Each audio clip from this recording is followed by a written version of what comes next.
I'm William Tooman from the School of Divinity here, and it's my pleasure this afternoon to introduce Dr. Simon Gathercole.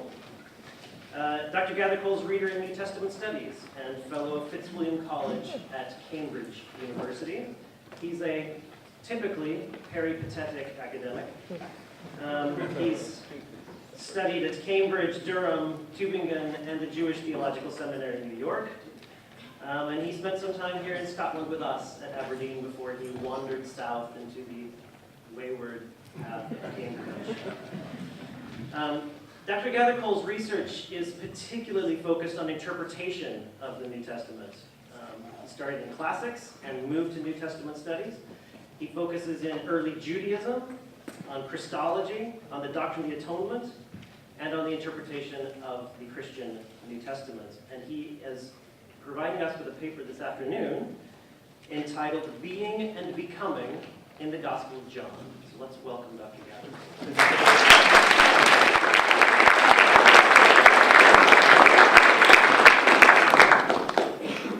Thanks very much. It's a great pleasure to be here. So thank you to Alan for inviting me and twisting my arm, and for the organisers doing such a great job as well.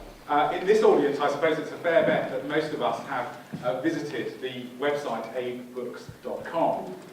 But how many of you have visited the weird book room on the site? It advertises such delights as the Murdoch Books publication How Tea Cozies Changed the World by Loani Pryor, the sequel to her really wild tea cozies. There's also the Stray Shopping Carts of Eastern North America, a guide to field investigation by Julian Montague, and my personal favourite, Managing a Dental Practice the Genghis Khan Way. Well, I suppose for some people here, a title like Being and Becoming in the Gospel of John might seem like a similarly incongruous project, given the quite appropriate turn in recent times away from seeing Greek philosophy as the background to John's Gospel and more to seeing Jewish literature as the primary context. But Alan promised me it would be okay to give a kite-flying paper, which was not in risk of being published in conference proceedings. So this is a bit of an experiment.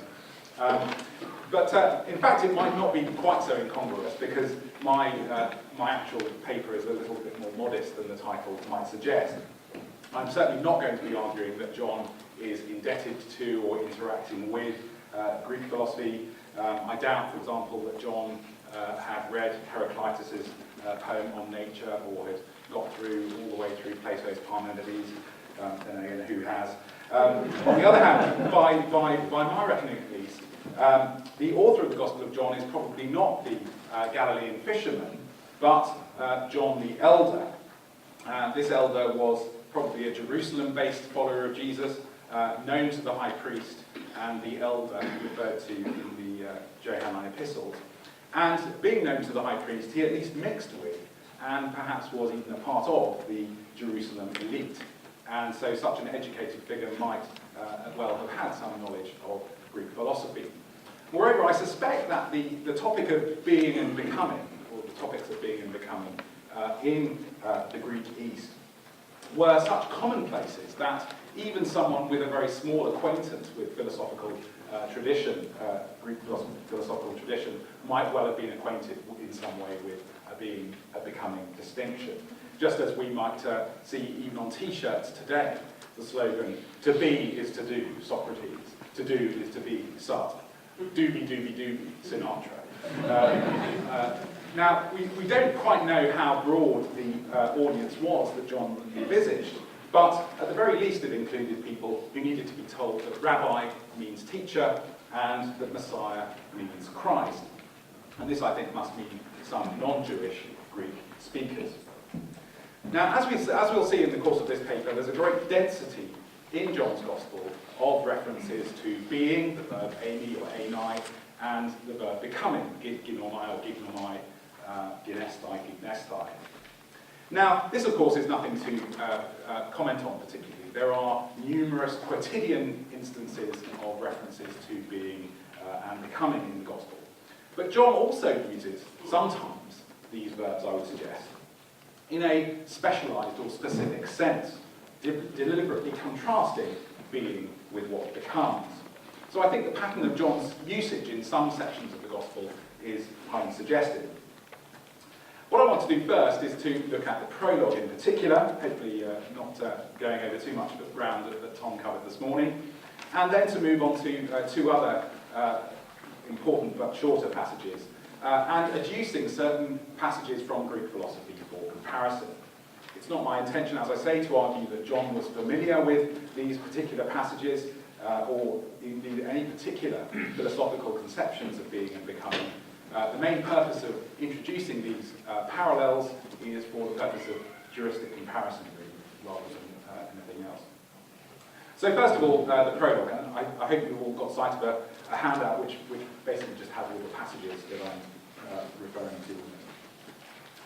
John's Gospel contains brief ruminations of a dogmatic kind which enable the reader of the Gospel as a whole to see its metaphysical assumptions.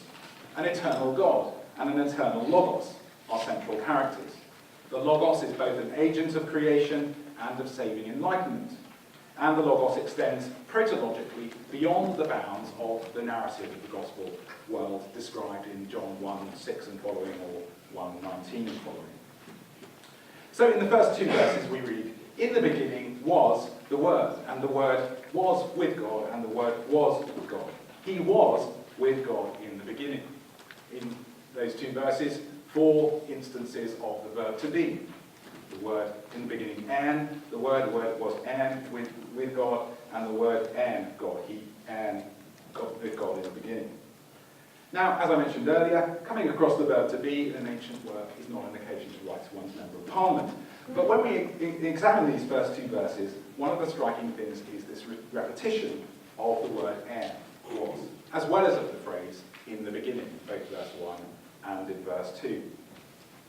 In short, to say in the beginning was in verse 1 and he was in the beginning with God in verse 2 is to say that the Father and the Son exist antecedently to creation, in themselves are say, as one might put it, and that any ways in which the Word and God are committed to creation are purely the result of the free divine action and promise.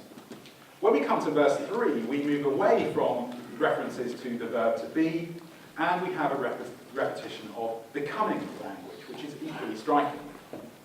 The talk of all things being made through Christ is a commonplace in the New Testament. There are several different versions of the formula which have all things being made through Christ, but only John's version of the formula has the verb come into being, ignomai. Others use words like creating or making.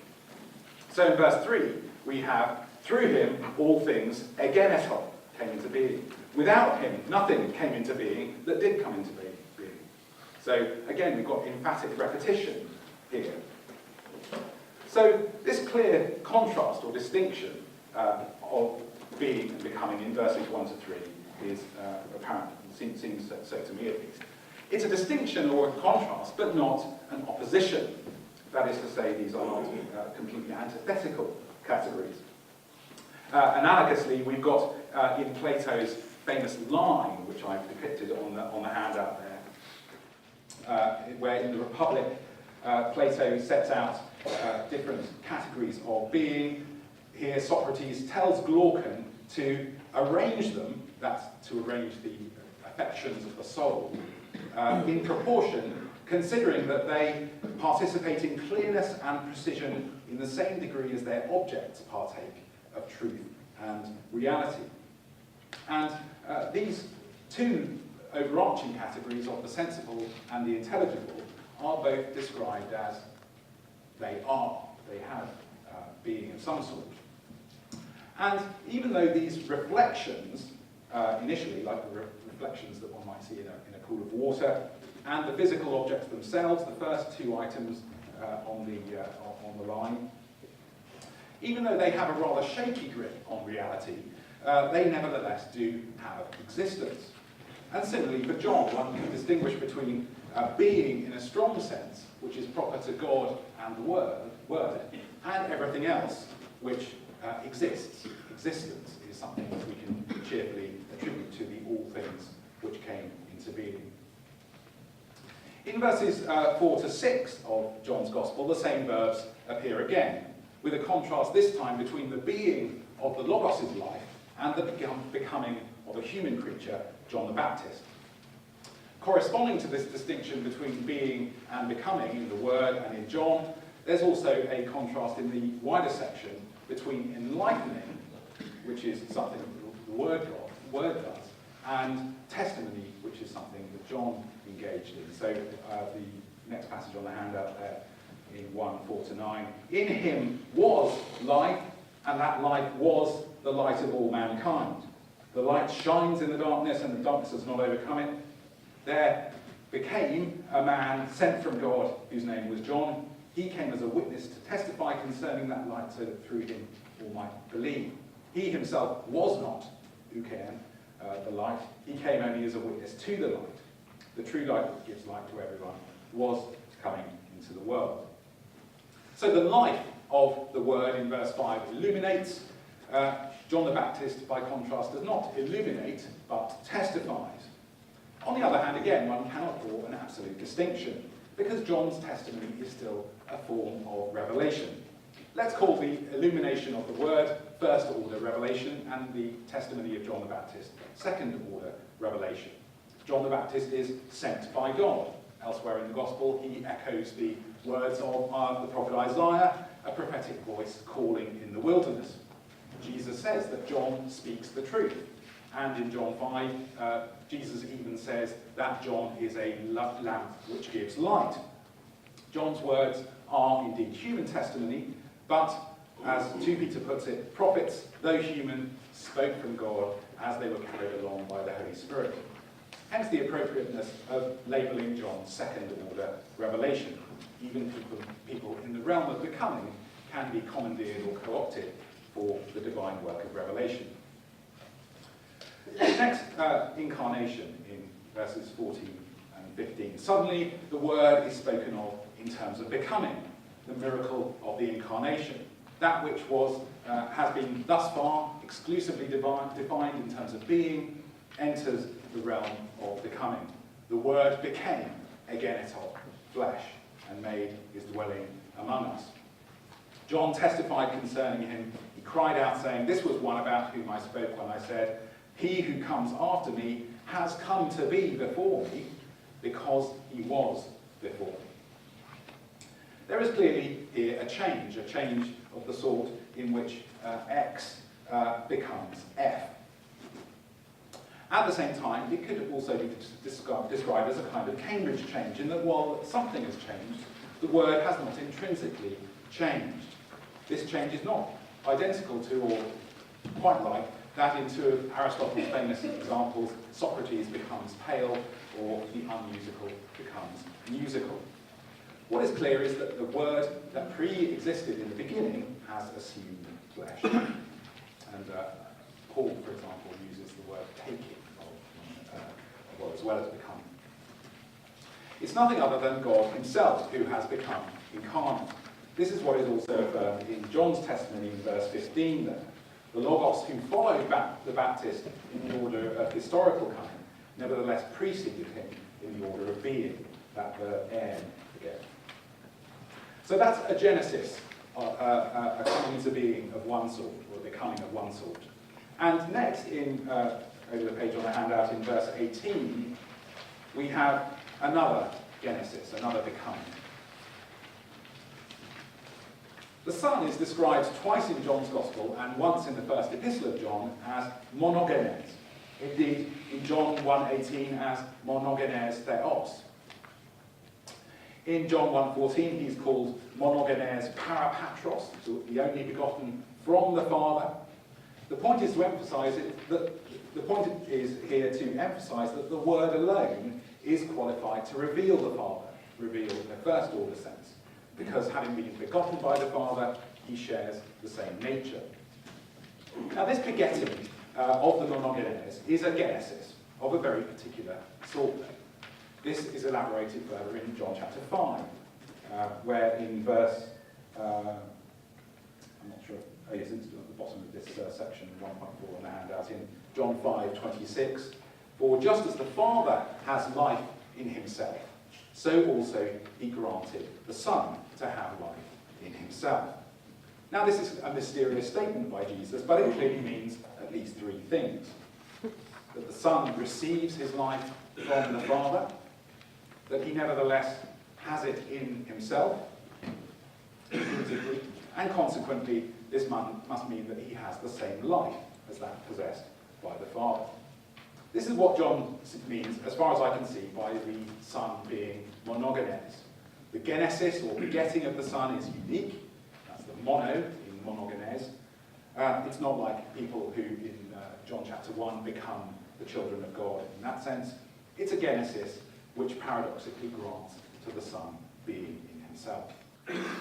Next, in John 8:58, very truly, I tell you, Jesus answered, before Abraham came into being, I am.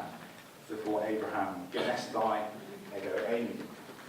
Now, the use of ego eimi here is actually quite rare. Outside of the Greek Old Testament, there are about the same, according to the searches you can do on these things, there are about the same number of instances of ego eimi in John's Gospel outside of the Greek Old Testament as there are in the entirety of Greek literature BC. And when Jesus says, before Abraham came into being, I am, there's no apparent predicate, no ellipsis, which has an implied property P, which Jesus is claiming he is. He simply says, I am. In contrast to Jesus being, then Abraham came into being. That is, once he didn't exist, then he came into being, then he passed away. But again, John 8 does not pose an opposition between existence or being and coming into being.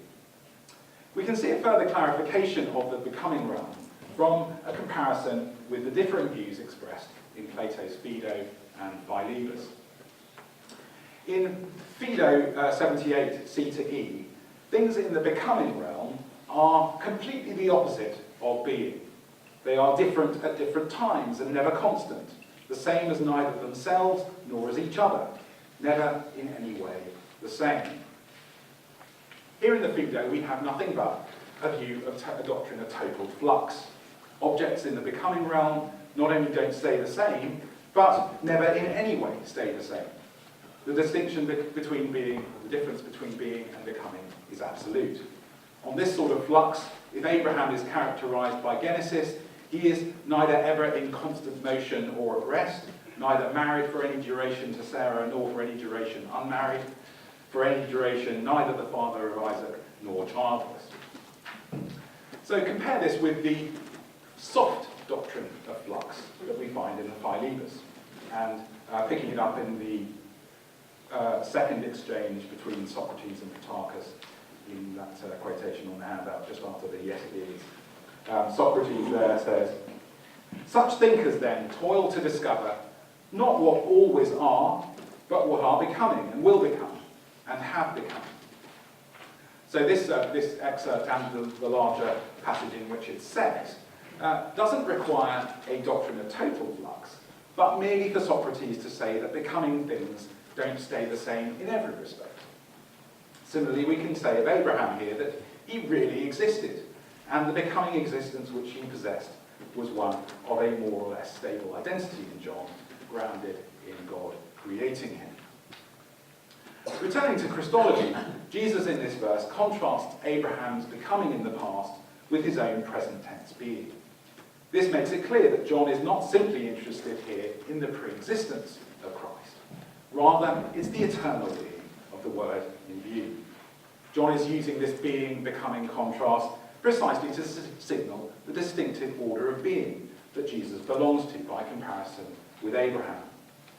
This self-description of Jesus echoes both the language of Isaiah, where God says on a number of occasions, I am he, but also the kind of contrast that one sees in Psalm 90 as well. Before the mountains became Genethenai, and the earth and the world were made, from everlasting to everlasting, you are, Su'e.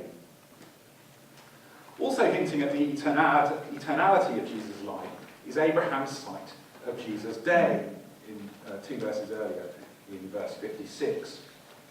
Your father Abraham rejoiced at the thought of seeing my day. He saw it and was glad. This is perhaps because Jesus' day belongs in a different category from normal days. But I wonder further if Abraham's experience depends on a self-revelation of the Son to him. Similarly, if Moses and all the prophets could write about the Son, would this not depend on the Son's revelation to them? To put the point most strongly, if, as John 12 says, Isaiah actually saw Jesus' glory and therefore spoke about it, how could this possibly take place unless the Son had revealed himself to Isaiah? Now, I think this perhaps has some implications for modern debates, and I'll mouth off about them in a perhaps rather naive way.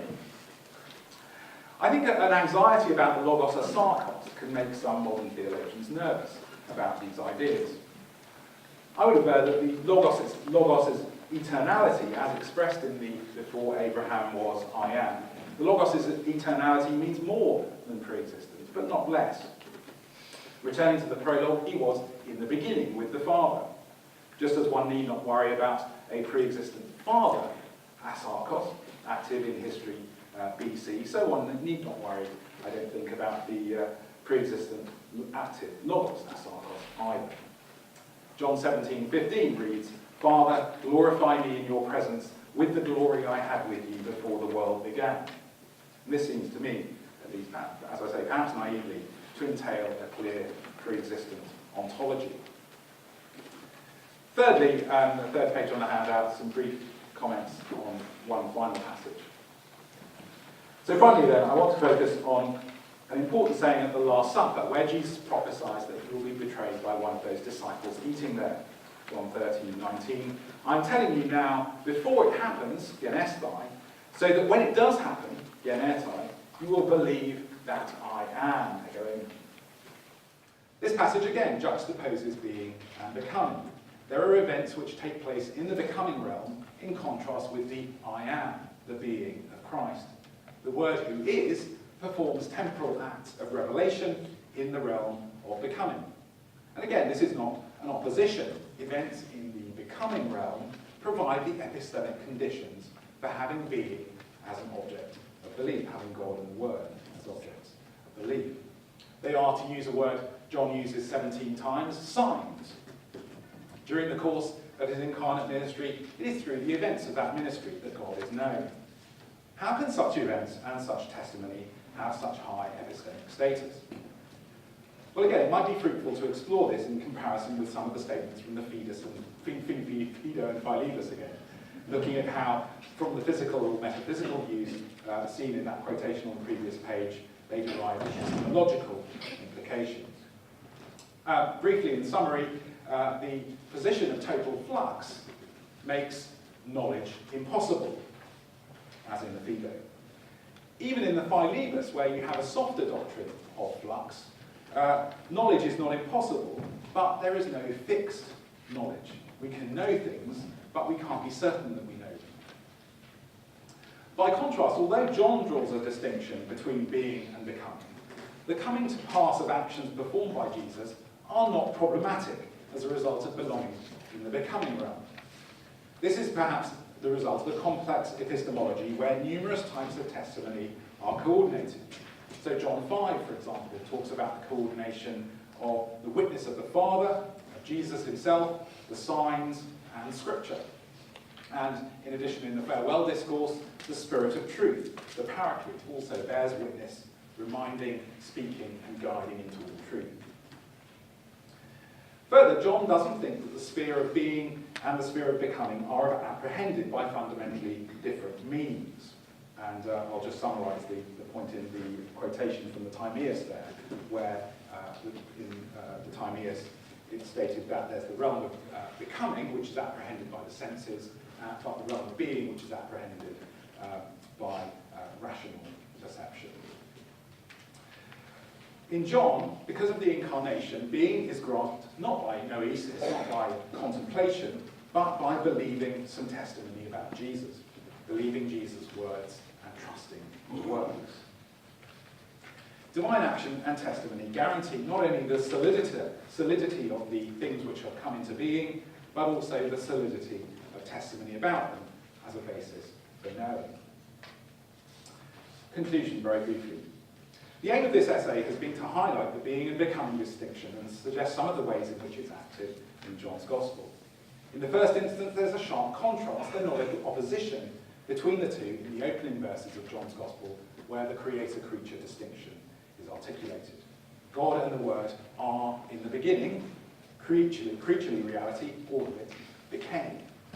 The Word incarnate retains this eternal nature so that Jesus can apply this distinction in the prologue to himself and Abraham. The point here is that antecedent to divine action in history, God and the Word were. God cannot be primarily defined as event or act, because he has being antecedent to his action in history. The same is true in the Word. The logos asarkos is necessary to ground the free action of the Son, but I would also perhaps more controversially say that John's prologue points to the logos asarkos as an ontological reality, not just a placeholder, a safeguard. He was in the beginning with God. Of course, time is a complicated matter, but for John, the logos is not confined to a 30-year career. The logos' role in creation, I take it, entails a protological being of the Son, just as the final judgment in John 5 entails an eschatological being. Moreover, he's active, as I suggested, in Israel's history, especially in the case of Isaiah, who saw his glory, and in the case of Moses and the prophets, and Abraham too. In the beginning, as I said earlier, in the beginning was the Word means more than a pre-existent logos asarkos, but not less.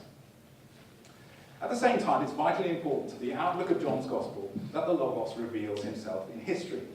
God is not known by contemplation or visionary assent in John's Gospel, but through the concrete signs which Jesus performed in his earthly ministry.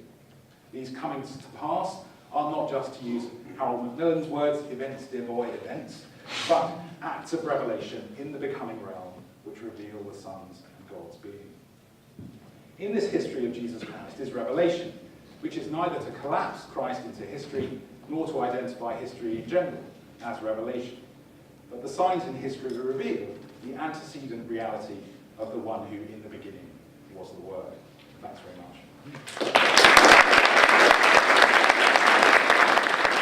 Can you hear me okay? Is it speaking up right? Great.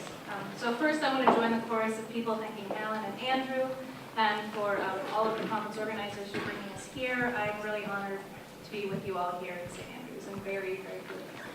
And I also want to thank Professor Gathercole for a rich and fascinating paper, one which I believe demonstrates the value of bringing theologians and philosophers together.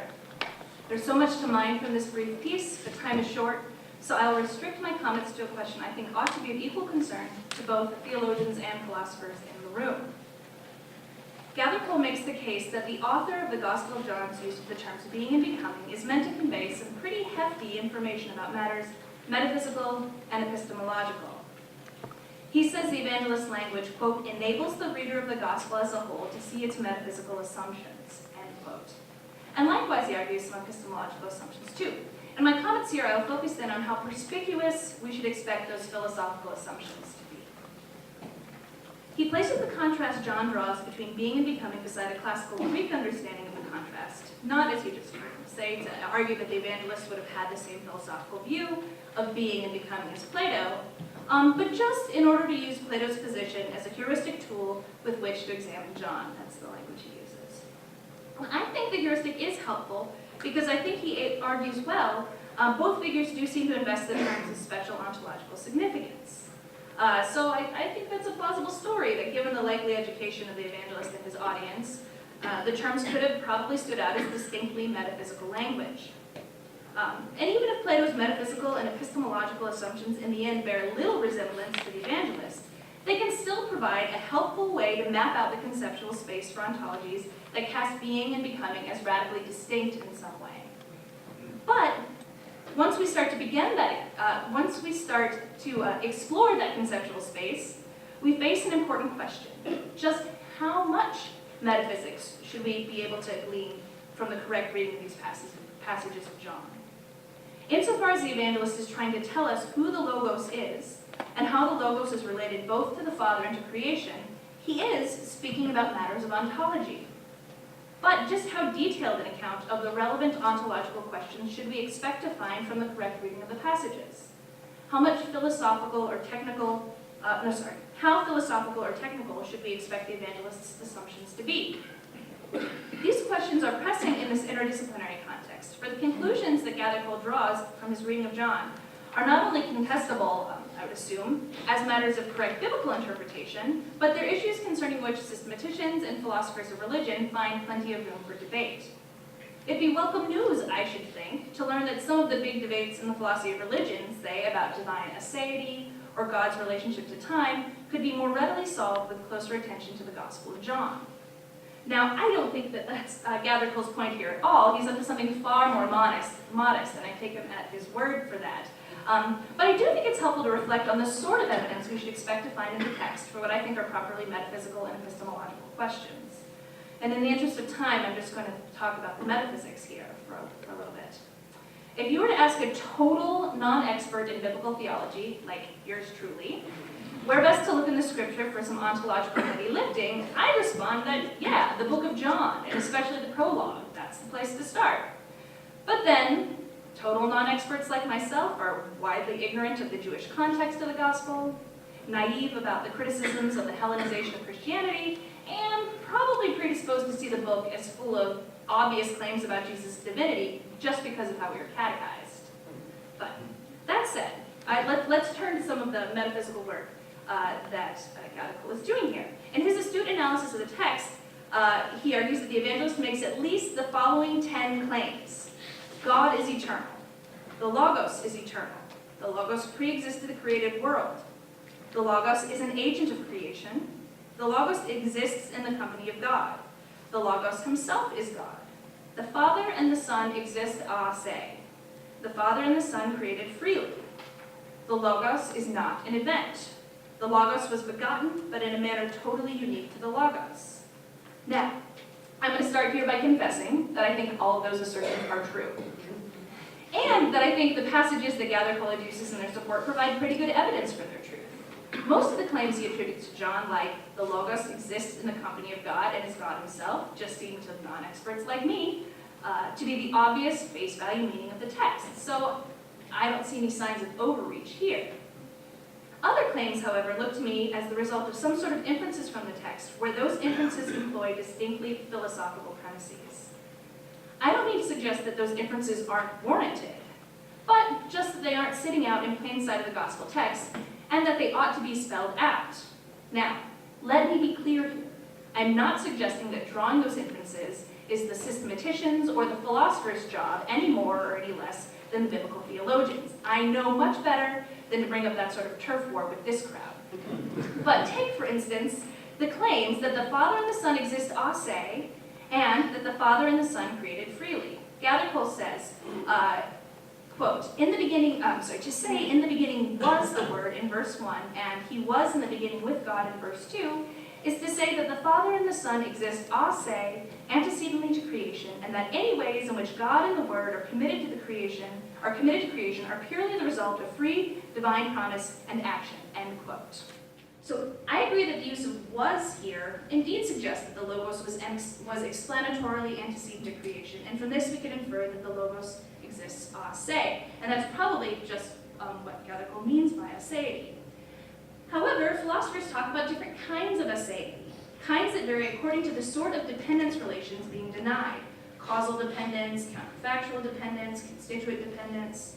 These sorts of distinctions come up, for example, in debates about the compatibility of theism with Platonism about necessary abstract objects.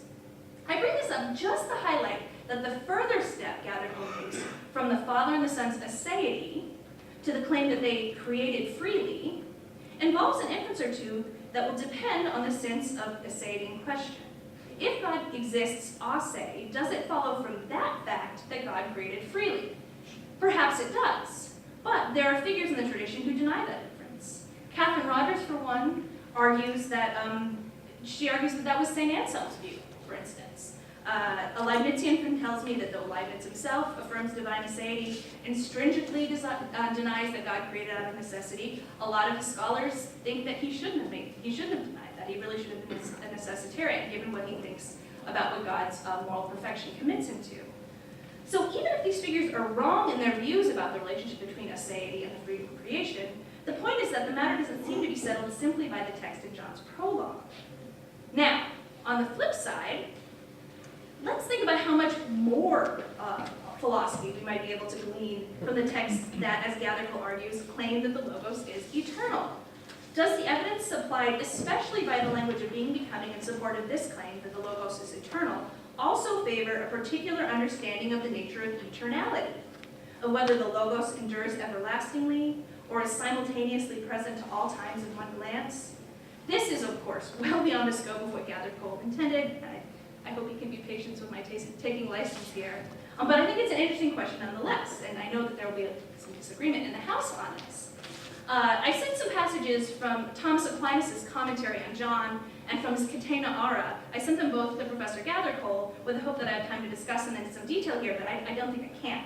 But the gist, though, is this. Aquinas and Gregory, first of all, they agree with the way that Gathercole reads this text. But Aquinas and Gregory the Great make arguments very similar to Gathercole's about how to read John 8:58, about the contrast between Abraham and Jesus. And they both do it by focusing on the language of being and becoming. They too think the verse clearly offers what Gregory calls indications of eternality. Both Aquinas and Gregory take their commentary of 8:58 as an opportunity to claim, in Aquinas' terms, quote, eternal existence knows neither past nor future time, but embraces all time in one indivisible instant, end quote. And in Gregory's words, quote, divinity has no past or future, but always the present, end quote. So they're arguing that when Jesus says, before Abraham came into being, I was, he was demonstrating that his relationship to time is completely distinct from Abraham's.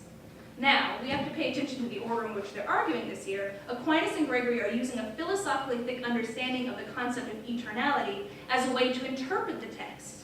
But I think it's a good question to ask whether the arrow could run the other direction. If the text itself gives some reason to think that their understanding of eternality is the right one, if the being of the Logos is so ontologically distinct from the becoming of Abraham, perhaps the temporality or atemporality associated with either should be totally distinct too. Again, this goes much further than what Gathercole has drawn out of the text, but I find it tempting nonetheless. So in short, I think Gathercole's very helpful treatment of the being-becoming contrast in John calls our attention to both the difficulty and the promise of using scriptural data to ask hard questions about metaphysics and epistemology. I don't think we can make any methodological prescriptions for how to do that a priori. We need to take the passages and the conclusions that they are purported to support on a case-by-case basis. And for this, I think we philosophers and theologians will do well to help one another out. Thank you. Yeah, thank you so much for a very searching and insightful response. Just in response to the question, the questions how much metaphysics and epistemology should we expect to get from the text? Well, not necessarily very much at all. On these big debates that you mentioned about temporality and arseity and freedom, I suppose I'd want to know, in discussing those sorts of debates, what's at stake?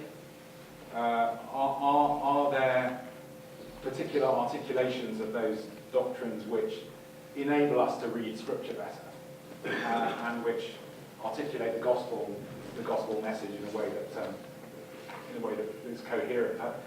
I suppose I'm not particularly interested in the debates per se, if they don't have some sort of explanatory power for how we should interpret Scripture.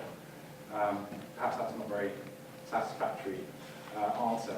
I suppose on the question of eternality, for example, you mentioned the possibilities you mentioned are whether the Logos endures everlastingly, or whether the Logos is simultaneously present at all to everything at all times. I suppose there I would say that, well, it seems to me that it is quite important to have more than an eternality which is simply of everlasting duration. Otherwise it's just a kind of eternality which is not that different from ours. It just sort of goes for longer, like sort of Energizer rabbit. And so in that case, simultaneity seems like a better account to me, but I confess I was out of my depth in a lot of what you said, so I learned a great deal from it, and don't feel very qualified to make dogmatic pronouncements. So I look forward to others doing that. I'd like to open the floor to questions at this time.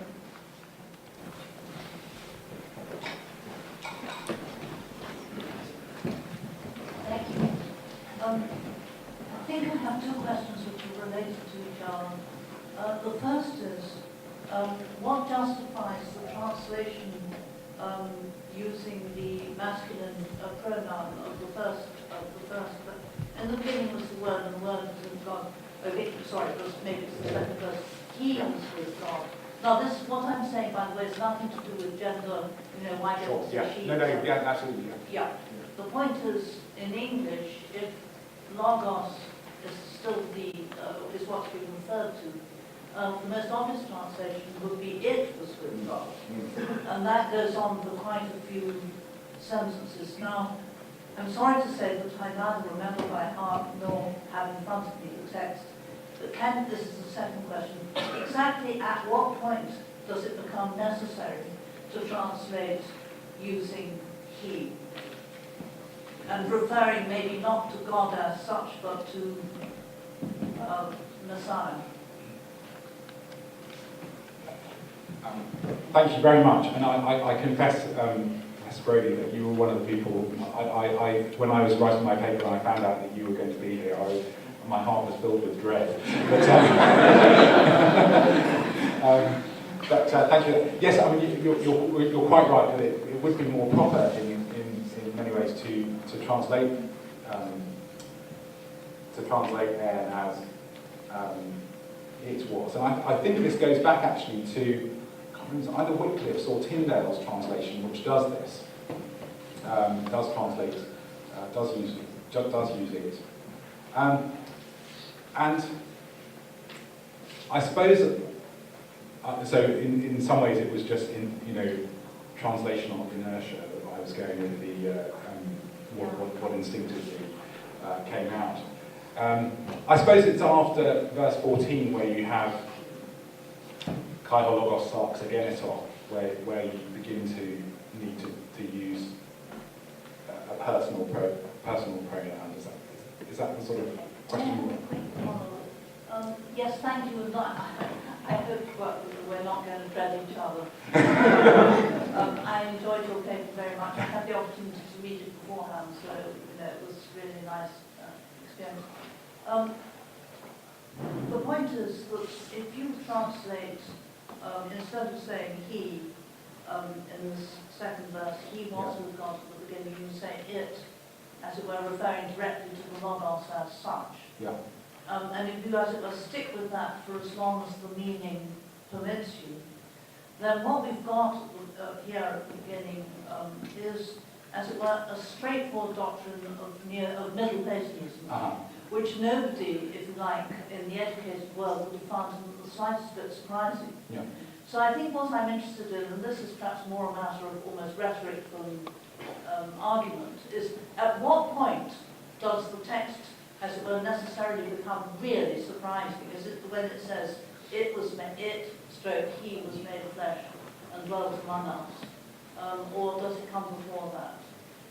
It seems to me that actually one misses some of the sort of extraordinariness of it, and there's almost kind of designed surprise if you, as it were, let the cat out of the bag too soon and translate he right at the beginning. Yeah. Of course, in the Greek, this would remain, as it were, ambiguous. Yeah.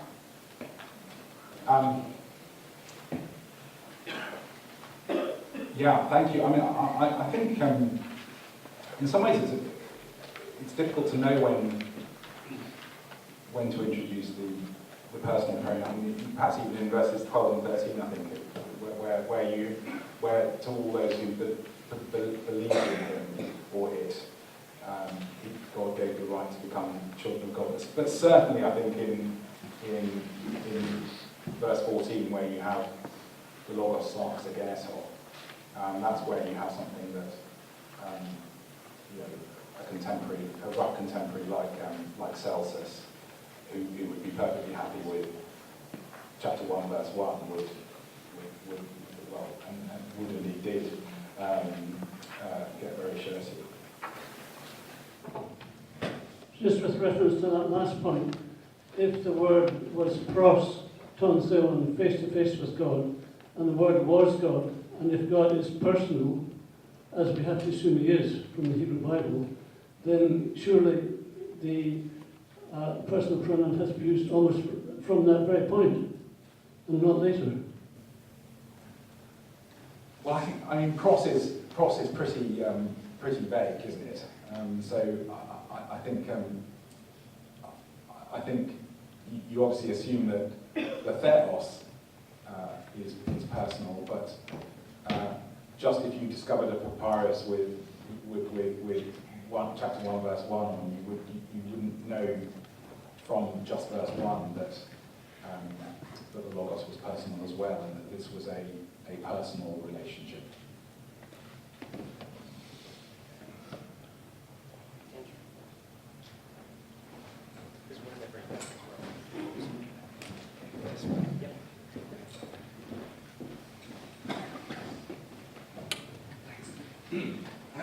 Excuse me. Thanks, Simon. So suppose a wayward scribe inserted a parenthetical comment after the first verse of John, so that it reads, "In the beginning was the Word was with God, and the Word was God," and parenthesis. Of course, before this beginning, the Word and God lived a very long life with their parent deities. But, parent deities being what they were by this time, the beginning of our world, the Word and God were left by themselves. Anyway, close parenthesis. And it goes on, the Word became flesh and dwelt among us. Now, it seems to me that if it's in the text that the Word and God are ase, and eternal in the Eleanor Stump sense, as opposed to the Nick Wolterstorff God is everlasting sense, that parenthetical comment would have to outright contradict something in the text. Like, you'd have to be able to say, look, that parenthetical comment, we just can't make it fit interpretively with other stuff that's here. But it wasn't clear to me in the story you told where that contradiction would be. So like Faith, I think that the story you tell is a pretty natural story. And maybe that's sufficient for saying this is probably what the author was after. But I guess, like if I were a staunch, if I were someone like Ryan Mullins, right, who wants to reject divine timelessness, right, I might be inclined to insist that no, it's only in the text if that parenthetical comment would produce an outright contradiction, right? So I guess I wonder, do you think that it does, and if so, where? And if not, then is the view that these claims are just a kind of natural reading of text or something like that? No, thanks, that's very helpful. I suppose what I was working from primarily was the emphatic repetition of in the beginning, in verse 1 and then in verse 2. And I suppose those in combination with the statement in John 17:5, glorify me with the glory we had before the foundation of the world. I suppose, again, in my philosophical naivety, I couldn't find any other way to read them. I suppose because I'm operating with the assumption that time comes into being with creation. And maybe that's a wrong assumption, but that's the assumption that I'm sort of operating with. And so before the foundation of the world in John 17, verse 5, means eternity. Yeah, and I guess that's exactly what I'm questioning is how does that assumption come out of the text, or is that an optional assumption? Like, could you read the world as this world order, right? Something like that. This epoch. Well, I suppose the creation in John's prologue is all things, and so it's not in John's prologue at least the cosmos that's created or this age or as Tom said this morning, clearly echoing Genesis 1 and the creation of everything out of nothing. Again, there's a number or something for you.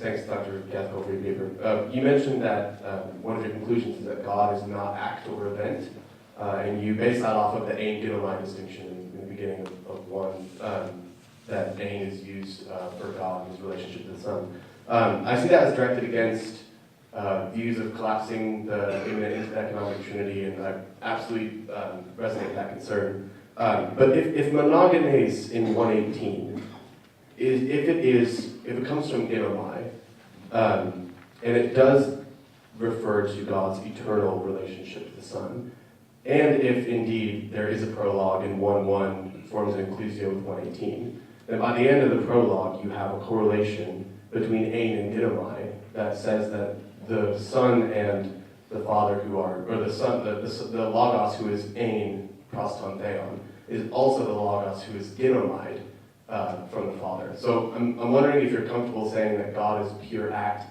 in the sense that he is this pure act of Trinitarian interrelation and not necessarily a soteriological act. I'm wondering if you take Ginomai to be action in 118. Thank you. I need to think about that. But my initial sort of off the cuff guess is that the genesis of the Son in relation to the begetting of the Son from the Father is not an act like any other, and so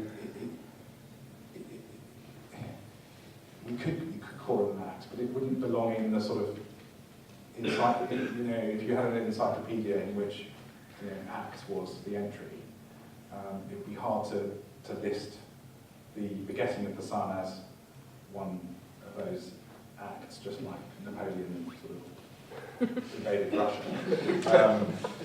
So I suppose that would be my anxiety there. Does that make sense? Yeah.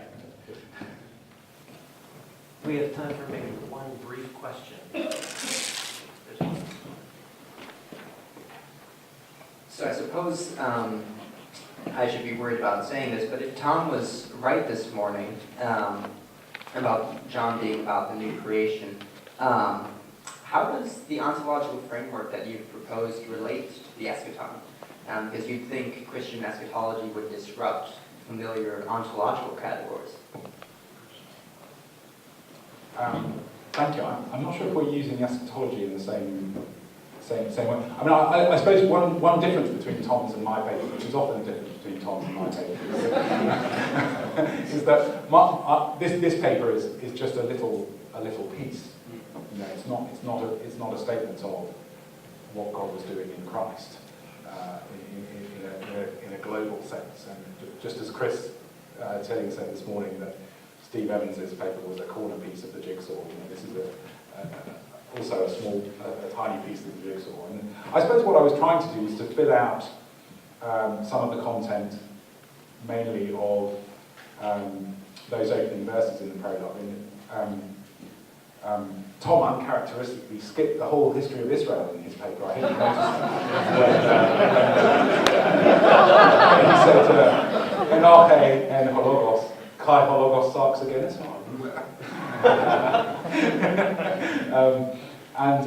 And so I suppose I do think that the prologue of John, which some people only think actually extends verses 1 to 5, does fill out some of those assumptions about the being and the being of God and the Logos. In terms of the eschaton,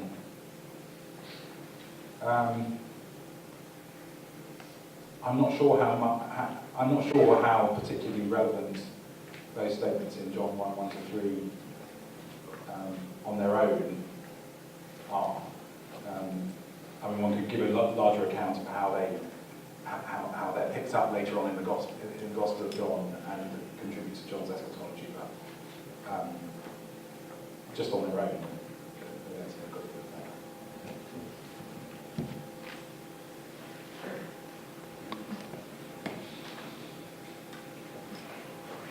Well, let's thank our speakers one more time.